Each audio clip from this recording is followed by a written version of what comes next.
बिस्मिल्लाहिर्रहमानिर्रहीम। अस्सलाम वालेकुम viewers, my name is Yasir और आज मैं आपको बताऊंगा कि कंप्यूटर की ऐसी 9 टिप्स जो कि शायद ही आपको पता हो, शायद आपको पता भी हो, शायद आपको ना भी पता हो, लेकिन जिन लोगों को पता नहीं है तो उनको पता चल जाएंगे और जिनको पता है तो वो भी इस वीडियो को देख लें, कोई मसला नहीं है, बिल तो आना नहीं है। तो चलिए स्टार्ट करते हैं कि सबसे पहली टिप जो हमारी है वो कौन सी है। उससे पहले अगर आप मेरे चैनल पर नए हैं तो काइंडली मेरे चैनल गेट नॉलेज को सब्सक्राइब करें और साथ बेल आइकन को प्रेस कर दें ताकि हर वीडियो आपको सबसे पहले मिल सके। टेक्नोलॉजी से रिलेटेड, कंप्यूटर कोर्सेज से रिलेटेड इस तरह की वीडियो यहाँ पर मैं अपलोड करता हूँ। Subscribe to get knowledge. चलिए स्टार्ट करते हैं आज की पहली टिप से। जी तो व्यूअर्स, टिप नंबर 1 पर हमने जिस टिप को जगह दी है वो है PSR यानी प्रॉब्लम स्टेप रिकॉर्डर। ये क्या है कि आप कंप्यूटर पे जो जो काम करते जाएंगे स्टेप वाइज उसका स्क्रीनशॉट लेता जाएगा। तो ये काम कैसे करता है तो वो आपको कंप्यूटर की स्क्रीन पर चल के ही बताते हैं। बहुत इंपॉर्टेंट चीज़ है, आप कोई लेक्चर नोट्स वगैरह बना सकते हैं इसकी मदद से। तो चलिए देखते हैं ये स्क्रीन जो स्टेप जो रिकॉर्डर है किस तरह से काम करता है। जी तो व्यूअर्स, सबसे पहले आपने जाना है स्टार्ट पर और यहाँ पर प्रोग्राम्स में, ठीक है, ऑल प्रोग्राम्स में जाने के बाद एसेसरीज़ और यहाँ पर आपको ये रन की विंडो एक नज़र आएगी, इस पर क्लिक करें और यहाँ पर आपने टाइप करना है PSR, ठीक है। तो ओके कर देंगे तो आपके पास ये सॉफ्टवेयर ओपन हो जाएगा। तो दूसरे तरीके से भी इसको ओपन कर सकते हैं। तो उसके लिए स्टार्ट पे आप दोबारा जाएंगे और बल्कि कीबोर्ड से window plus R button press करें तो ये विंडो आएगी, यहाँ पे PSR टाइप करें, ये सॉफ्टवेयर ओपन हो जाएगा। अब आपने इसको स्टार्ट रिकॉर्ड पे क्लिक करना है, ओके करना है और ये आपकी जो रिकॉर्डिंग स्टार्ट हो चुकी है इसको मिनिमाइज़ कर दें। अब आप जो जो काम करते जाएंगे उसका स्क्रीनशॉट बनता जाएगा और सेव होता जाएगा, ठीक है। अभी हमने कंट्रोल पैनल ओपन किया, पहले माई कंप्यूटर ओपन किया था, ठीक है। तो इस तरह से ये अब हमने एक पिक्चर ओपन की है, तीनों का स्क्रीनशॉट इसने ले लिया है, डेस्कटॉप का भी स्क्रीनशॉट इसने ले लिया है स्टेप वाइज। तो अभी इसको स्टॉप करते हैं और सेव का पूछेगा, इसको कोई भी नाम दे दें फाइल का और इसको डेस्कटॉप सेलेक्ट कर लें, वहाँ पर इसको सेव कर दें, यहाँ से कोई भी नाम दें और डेस्कटॉप पे इसको यहाँ से सेव कर दें, ठीक है। तो ये सेव हो चुका है। अब इसको ओपन करके देख लेते हैं कि इसके अंदर क्या चीज़ आई है। जितने भी स्क्रीनशॉट्स हैं वो इसके अंदर रिकॉर्ड हो चुके हैं, आप देख सकते हैं। पहले नंबर पर डेस्कटॉप है, फिर हमने रिफ़्रेश किया वो विंडो आ गई, ठीक है। इस तरह से रिफ़्रेश होने के बाद फिर माई कंप्यूटर ओपन किया, उसके बाद कंट्रोल पैनल को ओपन किया, ठीक है। तो इस तरह से जो जो स्टेप हमने फॉलो किए वो सारे इसने रिकॉर्ड कर लिए हैं। तो इस तरह से ये स्टेप रिकॉर्डर काम करता है, बहुत अच्छी एप्लीकेशन है। आप कोई लेक्चर वगैरह इसको यूज़ करके भी अच्छे से बना सकते हैं। जी तो व्यूअर्स, दूसरे नंबर पर हमने जिस कंप्यूटर टिप को जगह दी है उसका नाम है साउंड रिकॉर्डर यानी built in sound recorder. Windows 7 के अंदर मौजूद है। अगर आप विंडोज़ 7 या 10 भी इस्तेमाल कर रहे हैं तो उसके अंदर साउंड रिकॉर्डर आपको मिलेगा। तो चलिए देखते हैं कि आप अपनी आवाज़ को कैसे रिकॉर्ड कर सकते हैं कंप्यूटर। जी तो व्यूवर्स, अभी साउंड रिकॉर्डर को ओपन करने के लिए आप स्टार्ट पे जाएंगे, ऑल प्रोग्राम्स में जाने के बाद आप एक्सेसरीज़ पे वापस जाएंगे और यहाँ पे आपको साउंड रिकॉर्डर जो है वो बिल्ट इन मिल जाएगा विंडोज़ 7 के अंदर। इसको आप क्लिक करें और यहाँ पे ये ओपन हो जाता है, ठीक है। यहाँ से हम रिकॉर्ड पे क्लिक करके इसकी रिकॉर्डिंग को स्टार्ट कर सकते हैं। इस तरह से हमने रिकॉर्ड पे क्लिक किया और हम अपने माइक्रोफोन से जो भी बोलेंगे, अभी रिकॉर्डिंग स्टार्ट हो चुकी है, इसको स्टॉप करेंगे और उसी तरह से पूछेगा कहाँ सेव करना है, फाइल का नाम दे दें और नीचे सेव एज टाइप जो लिखा हुआ है यहाँ से आप इसको जो है वो ऐसे ही रहने दें और सेव कर दें। डेस्कटॉप पे सेव किया है। अब इसको प्ले करके आप चेक कर सकते हैं कि जो थोड़ी सी हमने हेलो हेलो की साउंड इसमें की है वो रिकॉर्डेड हुई है कि नहीं। Hello hello hello hello hello hello hello.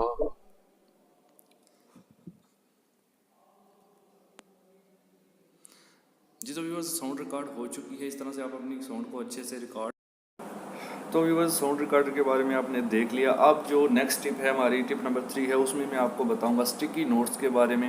ये ज़्यादातर ऑफिस में काम करने वाले लोगों के लिए बहुत अच्छी टिप है कि जो इसको यूज़ करके अपने जो रोज़मर्रा के काम है उनको याद रख सकते हैं। एक ऐसे नोट्स जो आप अपनी कंप्यूटर की स्क्रीन पर नज़र आते रहते हैं कि कल मैंने ये काम करना है, ठीक है, वो आपको याद दिलाते रहते हैं। अक्सर बंदा भूल जाता है जो ऑफिस वर्क में काम करते हैं, मैं अक्सर भूल जाता हूँ। तो मैं अक्सर ये टिप जो है वो यूज़ करता हूँ। तो चलिए आपके साथ शेयर करते हैं इसको कैसे यूज़ करते हैं आप अपने कंप्यूटर के ऊपर। जी तो व्यूवर्स, हम आ चुके हैं अपने कंप्यूटर की स्क्रीन पर और स्टार्ट पर चलते हैं। स्टार्ट पर जाने के बाद ऑल प्रोग्राम्स में, उसके बाद एक्सेसरीज़ और यहाँ से आप स्टिकी नोट्स को सिलेक्ट करेंगे। ठीक है। सिलेक्ट करने के बाद ये जो ऊपर कुछ भी आप इसके अंदर टाइप करेंगे ये इसके ऊपर डेस्कटॉप पे स्क्रीन पर सेव रहेगा, चाहे विंडो ऑन हो या ऑफ हो, ये यहीं रहता है। ऊपर प्लस के बटन पे अगर आप क्लिक करेंगे तो मज़ीद स्टिकी नोट्स यहाँ से आप ऐड कर सकते हैं, जितने भी आपने ऐड करने हो, और क्रॉस के बटन से इसको डिलीट कर सकते हैं, इनको आगे पीछे मूव कर सकते हैं, और आप इनको पकड़ कर ड्रैग कर कर बड़ा भी कर सकते हैं किनारे से। ठीक है, तो ये बहुत काम की चीज़ है ऑफिस वर्क के लोगों के लिए, जो ऑफिस वर्क करते हैं, डेली कोई ना कोई काम करना होता है, याद नहीं रहता, तो अपनी स्क्रीन पर एक स्टिकी नोट लगा देते हैं। मैं खुद यूज़ करता हूँ इसको, आप भी यूज़ करें, बहुत अच्छी एक टिप है। तो दूसरे तरीके से आपने इसको ओपन करना है तो स्टार्ट पे जाएंगे, यहाँ पे स्टिकी टाइप करेंगे और स्टिकी नोट्स पे क्लिक करेंगे तो स्टिकी नोट्स आपके पास ओपन हो जाएगा। तो दोनों तरीके आप जिस तरीके से स्टिकी नोट्स को ओपन करना चाहें कर सकते हैं, यूज़ कर सकते हैं, और अपने दोस्तों के साथ इसको शेयर कर सकते हैं ताकि दूसरों को भी पता चले कि ये टिप्स कंप्यूटर के अंदर बिल्ट इन मौजूद है। जी, तो नेक्स्ट टिप जो हम आपके साथ शेयर करेंगे उसमें मैं आपको बताऊंगा कि आप जो है वो किस तरह से एक स्क्रीनशॉट ले सकते हैं किसी वीडियो के अंदर से। अगर आपने कोई पिक्चर बनानी है वो कैसे बना सकते हैं, या वेबसाइट से कोई पिक्चर बनानी है, मतलब आपने पूरे कंप्यूटर में से कहीं से भी कोई भी स्क्रीनशॉट कैसे लेना है। तो एक स्नाइपिंग टूल है, विंडोज 7 के अंदर मौजूद होता है, बिल्ट इन है। तो कैसे यूज़ करते हैं इस स्नाइपिंग टूल को, और वीडियो के अंदर से भी स्क्रीनशॉट लेके मैं आपको दिखाता हूँ और वैसे भी स्क्रीनशॉट लेके दिखाता हूँ। तो चलिए स्टार्ट करते हैं कि ये टूल किस तरह से काम करता है। जी, तो ये स्नाइपिंग टूल को यूज़ करने के लिए आप स्टार्ट पर जाएंगे और यहाँ पर आप ऑल प्रोग्राम्स में फिर से एक्सेसरीज़ के अंदर जाएंगे और यहाँ पर आपको स्नाइपिंग टूल मिलेगा। आपने इस पर क्लिक करना है और ये इस तरह से कुछ विंडो आपके सामने आएगी। और आप फॉर एग्जांपल आप ये जो लेना है वो लिखा हुआ है, इसका स्क्रीनशॉट लेना चाहते हैं तो आप इसके ऊपर माउस को ड्रैग करेंगे। ठीक है, इस तरह से ये स्क्रीनशॉट हो जाएगा। सेव पे क्लिक करेंगे और इसको यहाँ पे फाइल का नाम नीचे कुछ भी देकर इसको नीचे से सेव एज टाइप को भी चेंज कर सकते हैं, जेपीजी कर सकते हैं, गिफ्ट कर सकते हैं। ठीक है, तो जेपीजी कर देते हैं और डेस्कटॉप पे इसको सेव करते हैं। आप देख सकते हैं कि हमारा स्क्रीनशॉट जो है डेस्कटॉप पर सेव हो चुका है। तो दूसरे तरीके से इसको कैसे ओपन करेंगे वो भी मैं आपको बता देता हूँ। अपने विंडो बटन प्रेस करना है अपने कीबोर्ड से, जो कंट्रोल और अल्ट के दरमियान में होता है। तो पहले सबसे एक वीडियो प्ले करते हैं, वीडियो के अंदर से इसको प्ले करते हैं। अगर आप यूट्यूब पर सर्च करें मैथ अकेडमी बाय यासर तो मेरे मैथमेटिक्स के लेक्चर भी आपको मिल जाएंगे। तो फॉर एग्जांपल इस वीडियो के अंदर से मैं एक स्क्रीनशॉट लेना चाहता हूं, तो मैं दूसरे तरीके से ओपन करके आपको बताता हूं स्नाइपिंग टूल को किस तरह से आप वीडियो के अंदर से ले सकते हैं। फॉर एग्जांपल इस इमेज का हमने स्क्रीनशॉट लेना है, आप स्टार्ट पे क्लिक कर दें या विंडो बटन को प्रेस कर दें और यहाँ पर आप टाइप करेंगे जस्ट SN, 2 वर्ड आपने टाइप करने हैं SN, और वहाँ पर ऊपर स्नाइपिंग टूल आ जाएगा। फिर आपने इसको सिलेक्ट करना है। सिलेक्ट करने के बाद वैसे ही आपने विंडो को ड्रैग करना है जितनी इमेज आपको चाहिए, और उसके बाद ये सेव का पूछेगा, फिर से सेव कर लें, इसको डेस्कटॉप पे कर लें, डी ड्राइव में कर लें। मैं इसको डेस्कटॉप पे सेव करता हूँ, कोई भी नाम दे दें आप, जेपीजी रहने दें और इसको सेव कर दें।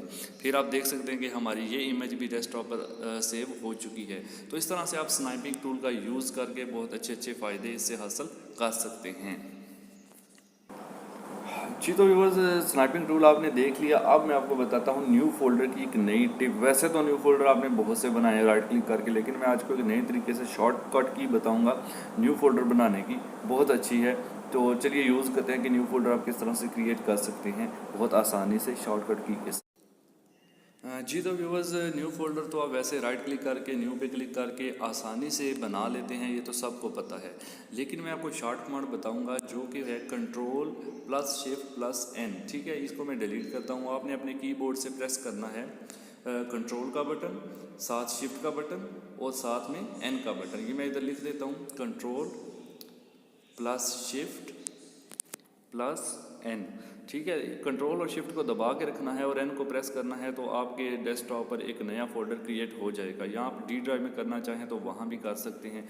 तो चलिए प्रेस करते हैं, ये देखें Ctrl+Shift+N से एक नया फोल्डर बन गया। फिर Ctrl+Shift+N से अभी माई कंप्यूटर में जाते हैं, डी ड्राइव ओपन करते हैं और इसके अंदर Ctrl+Shift+N प्रेस करते हैं, तो ये देखें आपके सामने एक नया फोल्डर बन जाएगा। तो इस तरह से आप न्यू फोल्डर बना सकते हैं शॉर्टकट कमांड यूज़ करते हुए। कंप्यूटर की में भी आपको ना पता हो पहले, अगर नहीं पता है तो पता चल गई है।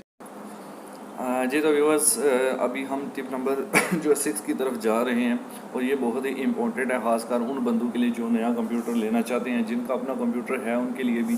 तो यहाँ पर हम देखेंगे आप अपने कंप्यूटर के अंदर कितनी रैम लगी हुई है, कितनी हार्ड ड्राइव यानी हार्ड डिस्क आपकी कितनी लगी है, प्रोसेसर, ड्राइवर्स कौन से हैं, ये सारा कुछ चेक करने के लिए क्या तरीका है वो चलिए चल के कंप्यूटर की स्क्रीन पर देखते हैं कि ये सब चीज़ें हम किस तरह से आसानी से चेक कर सकते हैं। जी तो व्यूवर्स हम आ चुके हैं स्क्रीन पर। और सबसे पहले अगर आप चेक करना चाहते हैं इसकी रैम और इसका प्रोसेसर तो माई कंप्यूटर पर राइट क्लिक कीजिए और प्रॉपर्टीज़ पर जाइए। यहाँ पर आपको विंडोज़ का रैम भी पता चलेगी कंप्यूटर का कि 6 GB रैम है और ऊपर प्रोसेसर आपके सामने लिखा गीगाहर्ट्ज़ के अंदर।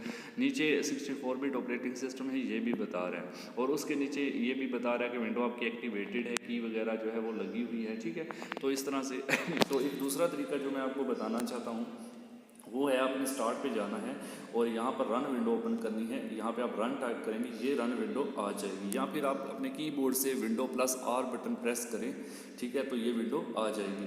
उसके बाद यहाँ पे आपने टाइप करना है DXDIAG टाइप करने के बाद आपने इसको ओके कर देना है।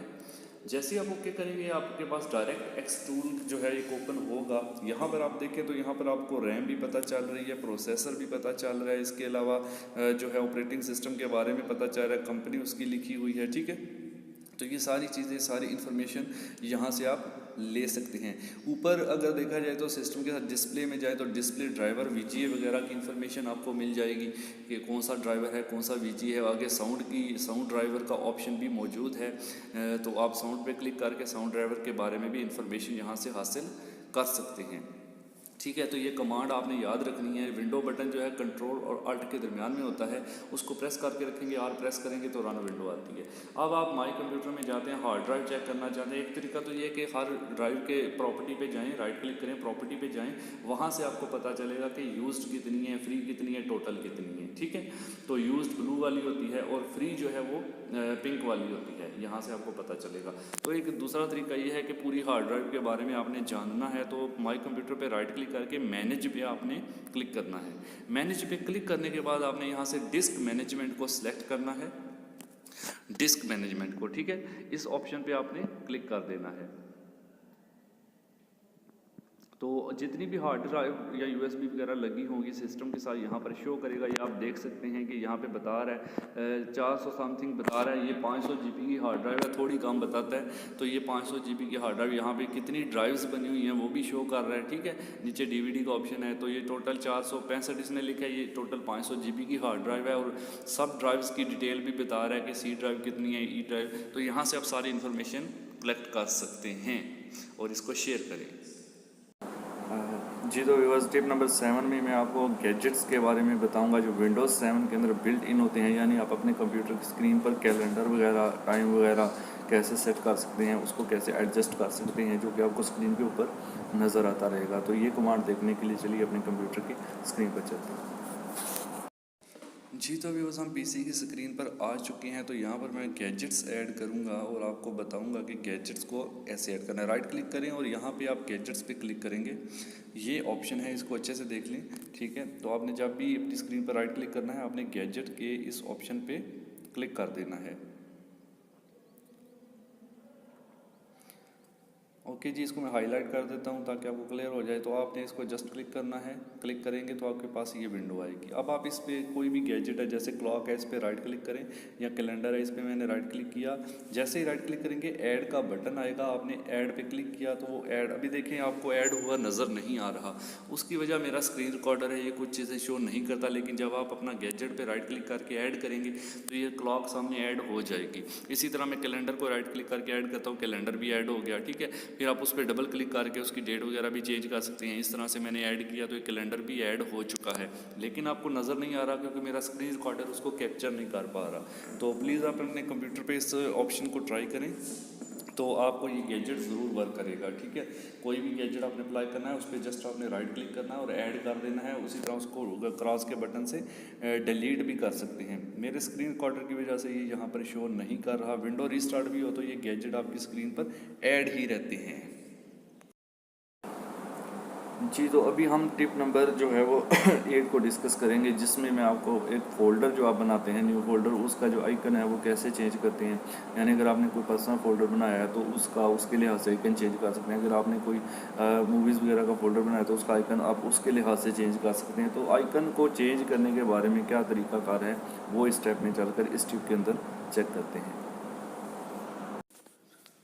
जी तो व्यूअर्स अभी हम देखते हैं कि हमने जो न्यू फोल्डर बनाया है उसको अपनी मर्ज़ी का आइकन आपने कैसे देना है। फॉर एग्जांपल मैंने एक राइट क्लिक करके न्यू फोल्डर बनाया और इसका नाम मैं कुछ भी दे देता हूँ या फिर मैं इसको रीनेम करके इसका नाम पर्सनल कर देता हूँ कि ये मेरा एक पर्सनल फोल्डर है। अब पर्सनल है तो जाहिर है इसका आइकन मैं कुछ ऐसा रखूँगा जो पर्सनल को शो करे। तो मैं इसकी प्रॉपर्टीज़ में जाऊँगा, राइट क्लिक करके प्रॉपर्टीज़ में जाएँ, वहाँ से आपने कस्टम पे जाना है, लास्ट पे कस्टम पे आपने यहाँ पे क्लिक करना है। ठीक है, जैसे ही कस्टम पे आप इसको क्लिक कर देंगे तो नीचे आपके पास एक और ऑप्शन आएगा चेंज आइकन का, लास्ट पे। तो ये चेंज आइकन का जो ऑप्शन है इसको आपने सेलेक्ट करना है। तो दोबारा से मैं आपको बता देता हूँ, right click, properties, custom, change icon पे आपने क्लिक कर देना है। ठीक है, तो बहुत सारे आइकन्स आपको नज़र आएंगे। अब आप इनमें से हम देख लेते हैं कि कौन सा ऐसा आइकन है जो पर्सनल फोल्डर के ऊपर जजेगा, मतलब इसको मैच करेगा।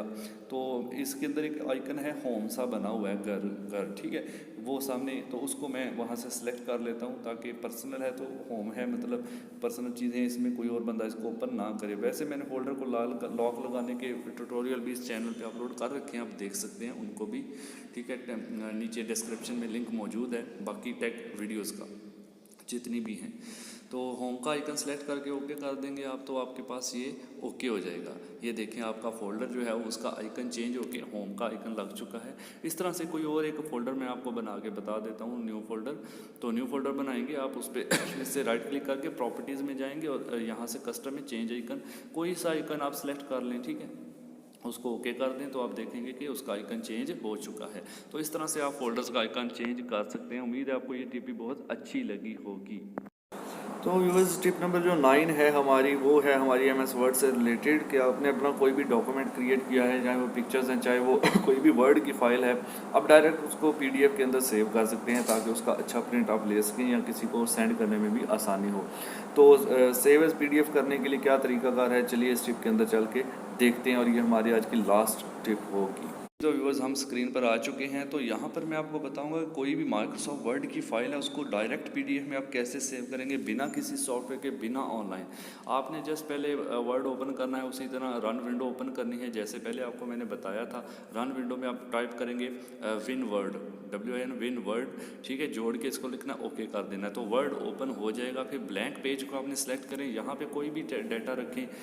मैं इस पिक्चर को कॉपी करता हूँ और वहाँ पर जाके इसको पेस्ट कर देता हूँ और फिर इसको मैं यहाँ से सेव करूँगा। सेव करने के लिए अब पहले पिक्चर को पेस्ट कर देते हैं। ये पिक्चर आ गई, आप ऊपर फाइल पे जाएंगे। ठीक है, जहाँ पे फाइल लिखा हुआ है कोने में, फाइल पे आप यहाँ पे जाएंगे। फाइल में जाने के बाद सेव एज़ को क्लिक करेंगे, सेव एज़। ठीक है, ये फाइल का ऑप्शन है, देख लें। इसको फाइल पे क्लिक करें, उसके बाद आपने इसको क्लिक करने के बाद सेव एज़ पे क्लिक करना है। सेव एज़ पे क्लिक करने के बाद आपने ब्राउज़ का ऑप्शन यहाँ से ये वाला यूज़ करना है। ब्राउज़ का ऑप्शन आप क्लिक कर देंगे, फिर पूछेगा कहाँ सेव करना है, तो डेस्कटॉप इसको बताएं और डॉक्यूमेंट का नाम कोई भी दे दें। नीचे से आपने याद रखना है सेव एज टाइप जो है इसको यहाँ से आपने PDF सेलेक्ट करना है। ठीक है, यहाँ पे आपने इसको ओपन करना है, ड्रॉप डाउन लिस्ट में से PDF सेलेक्ट करना है। जस्ट इतना सा काम है, आप PDF सेलेक्ट करके इसको सेव कर देंगे। तो ये जो फाइल है आपकी वर्ड की पूरी, चाहे इमेजेस हैं चाहे डॉक्यूमेंट्स हैं, वो PDF के अंदर सेव हो जाएंगे। और PDF की फ़ाइल को प्रिंट करना, मेल करना भी आसान होता है, इसमें फ़ॉन्ट वगैरह भी चेंज नहीं होते। तो ये आप इसकी राइट क्लिक करें, प्रॉपर्टीज़ चेक करें तो आपको पता चलेगा इसकी एक्सटेंशन .PDF बन चुकी है। तो इस तरह से आप यूज़ कर सकते हैं। तो अगर आपको ये सारी टिप्स अच्छी लगी हैं तो प्लीज़ मेरी वीडियो को लाइक ज़रूर करें, कमेंट करके ज़रूर बताएं कि ये टिप्स आपको कैसी लगी हैं। तो व्यूअर्स ये थी आज की हमारी 9 टिप्स। तो मुझे उम्मीद है कि आपको ये कंप्यूटर की टिप्स अच्छी लगी होंगी और अगर आपको अच्छी लगी हैं तो प्लीज़ इस वीडियो को लाइक ज़रूर कर दें। 1000 लाइक का टारगेट है, सिर्फ इससे ज़्यादा आप बेशक ना करें। तो इसको 1000 लाइक पूरा कर दें और वीडियो को शेयर कर दें अगर आपको अच्छी लगी है। और अगर आप चैनल पर न्यू हैं तो गेट नॉलेज चैनल को सब्सक्राइब कर लें ताकि हमारी हर वीडियो आपको सबसे पहले मिलती रहे। Thanks for watching.